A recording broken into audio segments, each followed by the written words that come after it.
Good morning dear students. English की class में आपका स्वागत है। मॉडल के टॉपिक में हमारा अगला मॉडल है ought to, और आज हम करेंगे ought to and used to। दो तरह के मॉडल के बारे में आज पढ़ेंगे।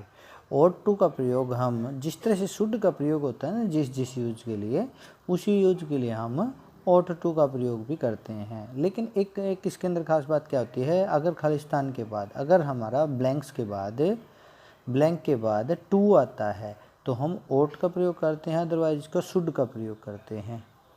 ठीक है। वहीं जिस तरह से हमारे शुड के प्रयोग थे मॉरल ऑब्लिगेशन के लिए, ड्यूटी के लिए, स्ट्रॉन्ग पॉसिबिलिटी के लिए और एडवाइस के लिए हमने जैसे भी हम शुड का प्रयोग किया था, उसी तरह से हम ought to का प्रयोग भी इन्हीं चीज़ों के लिए करते हैं। यह एक सब्स्टिट्यूट है। सब्स्टिट्यूट का मतलब होता है ought के स्थान पर शुड का प्रयोग किया जा सकता है और शुड के स्थान पर ought का प्रयोग। लेकिन एक ध्यान रखने वाली बात है, लास्ट में टू का प्रयोग होता है।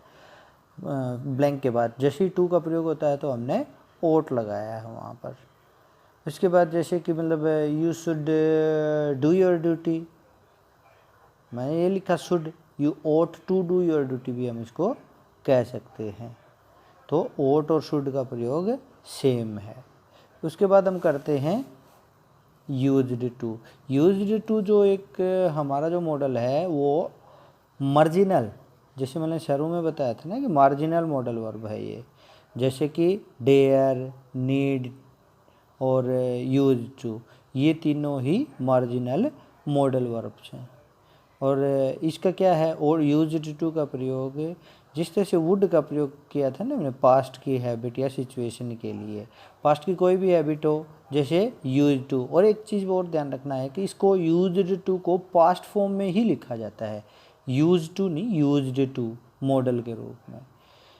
ही use to walk in the morning, वह मॉर्निंग में वॉक करने जाया करता था। Gandhi ji use to spin in the afternoon, Gandhi ji दोपहर को चरखा चलाते थे। यानी वो उनकी एक हैबिट ही, पास्ट की कोई भी हैबिट हो तो हम वो यूज्ड टू का प्रयोग या वुड का प्रयोग करते हैं। और जिस तरह से पास्ट के हैबिट के लिए किया, he would walk in the morning, Gandhi ji would spin in the afternoon, तो ये दोनों सेम ही है। उसके बाद किसी चीज़ का आदी होना, यानी कोई चीज़ का अभ्यस्त होना, हमारे कोई भी अभ्यस्त होना, यूज्ड टू का प्रयोग करते हैं।